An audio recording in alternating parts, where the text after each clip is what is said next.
Bismillah, assalamualaikum guys. Jumpa lagi di channel Jurnal Terupdate. Nah, di video kali ini kita akan membahas soal Bapak Prof. Mahfud MD guys. Jadi setelah pemilu 2024 usai, ini Mahfud MD menegaskan bahwa sekarang sudah waktunya untuk move on guys. Dan jangan ribut lagi soal pemilu.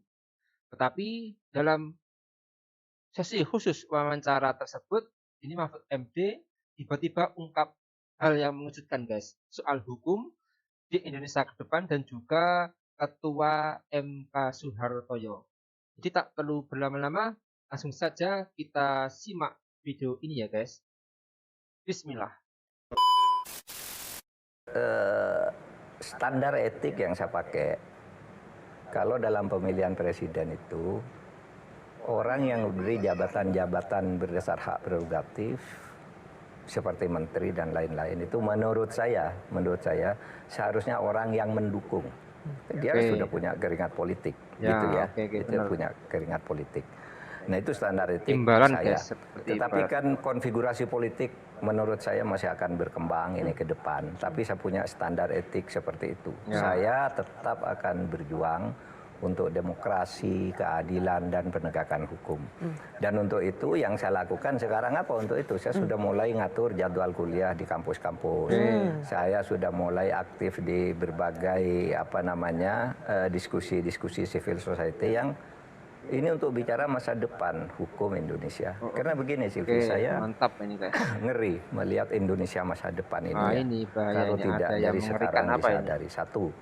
Setiap ada kontestasi politik, lalu hukum diubah disesuaikan dengan kebutuhan politik. Nah ini guys. Itu kalau terjadi setiap pemilu hancur kita ini kan. Hukum diubah sesuai dengan kebutuhan politik. Kemudian antara penjahat dan pejabat berkolusi. Yang satu membiayai, satu mengoperasikan politik. Wah itu masa depan bahaya itu. Akan timbul saling pengkhianatan di antara mereka. Serius guys ini guys. Dan itu membahayakan negara. Sementara yang mengawal hukum, cara kita berhukum ini, sekarang kita tidak jelas ini hukum kita ke depan mau diapakan. Seperti sekarang itu misalnya Mahkamah Konstitusi sudah tidak dipercaya orang sudah. Bahwa orang ikut ya karena aturnya begitu, tapi orang sudah tidak berharap lagi. Nah siapa yang mau memperbaiki ini ke depan? Saya bayangkan ngeri guys. Besok setiap ada pemilu, jabatan-jabatan politik ditambah. Karena banyak yang dukung dijanjiin jabatan siapa. Dan itu bahaya. Pak Harto aja dulu tidak pernah begitu kan. Nah itu menurut saya harus ada yang ngawal dengan ketat agar negara ini tidak hancur. Dan kalau begitu terus kan, ya kapan kuatnya negara? Memperbanyak jabatan, ya atau mengubah aturan hukum setiap mau ini gitu. Atau hukum yang seharusnya diperbaiki dibiarkan karena ini ada kepentingan politik gitu. Sehingga perubahan-perubahan hukum itu hanya tergantung pada selera politik. Ini sangat berbahaya menurut saya bagi masa depan bangsa.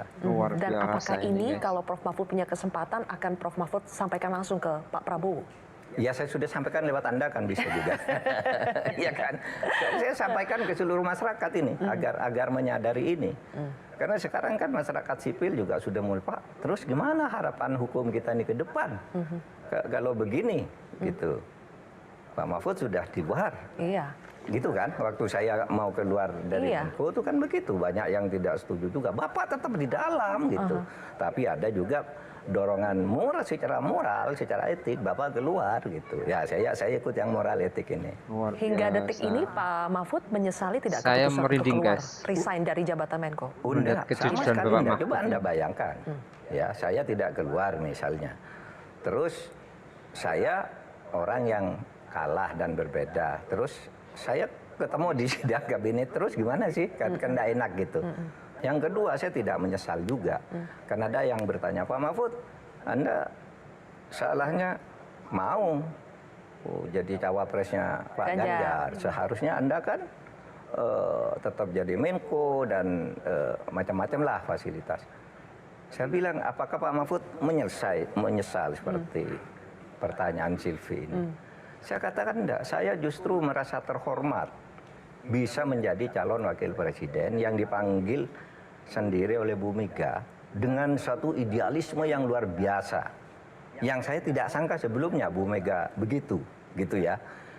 Karena kan gini, dulu orang tuh mau calon ke PDIP, Anda tahu sampai saya muncul itu kan isunya ramai, si A, si B sudah keluar ini, sudah pakai iklan ini, itu pakai tim ini, tim itu. Saya kan enggak. Saya enggak sama sekali. Saya punya tim di kantor saya, tim media, Pak Rizal dan kawan-kawan itu hanya memberitakan kalau ada hal-hal yang dikerjakan oleh Polhukam yang bagus dan itu menarik perhatian publik. Tapi enggak ada sama sekali bahwa menawarkan diri untuk jadi cawapres. Tiba-tiba Bu Mega manggil sendiri. Pak Mahfud katanya, Indonesia ini sekarang sudah menghadapi masalah besar. Penegakan hukum sudah kocar-kacir, aparat keamanan seperti itu. Korupsi merajalela, kami perlu Pak Mahfud. Nah, itu saya merasa terhormat. Tidak merasa kehilangan ketika misalnya saya harus berhenti dari Polhukam. Itu satu kehormatan yang luar biasa. Orang menganggap saya bisa untuk ikut menyelesaikan masalah-masalah hukum, korupsi, dan sebagainya. Sehingga saya pada waktu itu kepada Bu Mega saya setuju. Dan sesudah pemilu pun saya ketemu dengan Bu Mega. Bu, saya lepas dari menang atau kalah itu tidak penting. Tapi kepercayaan Bu Mega kepada saya satu kehormatan yang tidak saya lupakan. Saya pernah menjadi cawapres, ikut kontestasi. Dan yang terpenting idealismenya Bu Mega. Konstitusi harus ditegakkan, hukum harus dibenahi, korupsi harus diberantas, penegakan hak asasi itu harus benar-benar diseriusi. Sebetulnya Pak Mahfud sudah punya feeling tidak ketika mengajukan permohonan perselisihan hasil pemilu itu ke MK, bahwa ini sepertinya ditolak. Sudah ada feeling itu dari awal? Saya ada feeling. Pikiran saya mengatakan ini memenuhi syarat untuk pemilu ini dinyatakan tidak sah. Tapi hati saya, feeling saya enggak. Tidak akan ini. Karena saya melihat konfigurasi politik dan langkah-langkah sebelumnya, serta konsekuensi yang bisa timbul di tengah masyarakat. Nampaknya berbagai upaya dilakukan agar yang ada di pikiran bahwa logikanya ini harus diulang, tapi perasaan saya waktu itu, wah sulit banget ini. Sulit banget. Oleh sebab itu sejak ditetapkan tanggal 20 oleh KPU itu, saya sudah udah selesai gitu. Tetapi saya kan tidak boleh juga langsung bilang begitu kan. Semua teman gerakan di bawah harus lawan, ayo gitu. Tanggung jawab moral kan, lawan gitu. Tapi feeling saya, bukan logika saya ya. Feeling saya karena permainan politiknya sudah begitu. Pasti. Gitu. Dengan konfigurasi 8 hakim konstitusi, Prof. Mahfud sudah menduga bahwa ini nanti akan ada sekian yang setuju, ada sekian yang menolak, itu Prof. Mahfud sudah memetakan? Saya sudah memetakan, tapi orangnya beda. Orangnya itu beda. Yang saya petakan itu Suhartoyo justru ada sama dengan Saldi dan Arief. Karena dia sejak awal bersama ketika menilai yang perkara 90. Yang perkara 90. Ini sama, berarti logikanya kan akan ngalir ke situ. Waktu itu kita hanya 3 lawan 5 kan. Pak Anwar Ikhwan tidak ikut. Tapi diusahakan mudah-mudadan satu ada masuk kan gitu kan. Nah, tapi ternyata si Pak Suhartoyo yang ke sini, kemudian ini yang ke sana ya. Ya sudah, kita itu tidak kaget dengan Pak Suhartoyo yang ternyata menolak. Saya pada saat vonis diucapkan hari sidang itu tidak kaget. Karena saya sudah mendengar sebelumnya, Hartoyo sudah berhasil digarap. Jangan berharap gitu. Berhasil digarap? Maksudnya digarap itu apa, Prof? Artinya tidak ikut rombongannya Arief dan Saldi. Sehingga saya tidak kaget. Tapi sehari sebelumnya, saya masih percaya Hartoyo di situ. Meskipun mungkin kalah, entah bagaimana. Kan feeling. Saya kan tadi otak dan feeling berbeda. Saya sudah dengar sebelum berangkat sidang, sehingga saya berbisik pada Magdir Ismail, Mas Magdir, kita kalah nih. Kenapa? Hartoyo udah di sana. Enggak, kata Magdir. Saya tahu dia gitu. Itu sebelum sidang lah, saya bilang sama Magdir Ismail. Yang benar saya akhirnya. Oke, jadi sudah menduga, tapi finally sudah bisa menerima ya, Prof? Oh iya, sejak itu diketok, sejak itu diketok kenapa saya ini masih saya tahu cara pertegas? berhukum. Itu dia. Kenapa masih saya pertegas, Prof Mahfud? Karena ketika Prof Mahfud juga pasti sudah banyak ditanya. Ketika Prof Mahfud dan Mas Ganjar itu tidak datang pada saat penetapan oleh KPU, itu dibaca, apapun alasannya ya, apakah karena undangannya mepet, tapi ada masyarakat yang membaca itu sebagai gesture bahwa pasangan Ganjar dan Mahfud itu belum menerima Prabowo Gibran sebagai presiden dan wakil presiden terpilih. Banyak dipertanyakan orang ini, guys.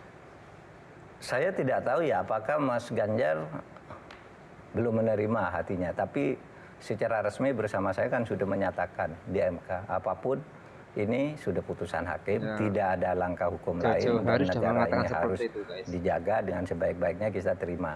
Nah itu aja, bahwa kemudian ada yang masih menggerutu mungkin saya tidak tahu. Nah soal saya tidak hadir itu tuh betul-betul saya tidak tahu. Bahwa kami ini diundang, itu kan vonis MK tanggal 22, ya kan?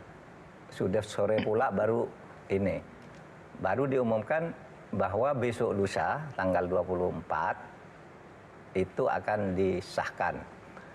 Nggak ada pemberitahuan disahkan tuh pakai sidang terbuka dan ngundang siapa, nggak ada. Sehingga sampai tanggal 23 malam saya tidak mendengar apa-apa. Besoknya baru setengah jam. Sebelum itu saya ditelepon, Bapak mau berangkat nggak apa? Ke KPU ini penetapan, lah saya diundang. Iya Pak, nggak ada undangannya. Ya ini undangannya masuk tadi katanya. Ya nggak bisa dong, setengah jam. Saya sudah ada janji dengan pimpinan Bank BRI Cut Mutia, saya bilang saya akan ke sana. Jadi ini bukan persoalan belum bisa menerima ya? Nggak bisa, nggak ada gunanya juga tidak menerima. Ini politik harus terus berjalan, entah apa dinamikanya. Pokoknya ini semua harus berjalan. Negara ini terlalu besar dan penuh nikmat untuk dikorbankan hanya karena persoalan Mahfud, persoalan Prabowo, Jokowi, Ganjar. Ini besar nih negara ini. Masa Indonesia mau dikorbankan hanya orang karena kalah pemilu atau karena curiga orang curang dalam pemilu? Tidak fair. Ya udah, ada hukum yang menyatakan. Kalau hukum sudah katakan itu, ayo itu jalan, jaga negara ini. Gitu kan. Oke guys, saya itu sangat salut dan bangga terhadap Prof Mahfud ini guys. Jadi orangnya ini sederhana, tegas, jujur, dan amanah sekali guys. Saya melihat Bapak Mahfud itu orangnya tidak pernah yaitu mengajar jabatan. Beliau itu menduduki jabatan itu karena ada yang memberi tugas saja guys. Tidak mengharapkan lebih soal jabatan. Saya berharap kepada Bapak Mahfud MD, semoga sehat terus Pak Mahfud. Semoga Bapak terus berjuang demi kepentingan bangsa dan negara. Tegakkan kebenaran, suarakan kebenaran dengan keberanian dan semangat Bapak. Semoga sukses selalu dimanapun Bapak berkarir selanjutnya. Terima kasih Bapak Prof Mahfud yang selalu menginspirasi, selalu memberikan edukasi, pencerahan di bidang politik untuk seluruh rakyat Indonesia. Saya itu sangat setuju sekali guys bahwa memimpin itu harus mempunyai standar etika dan juga hukum harus tetap tegak lurus ke atas. Dan sebaliknya bukan untuk kepentingan pribadi atau kelompok.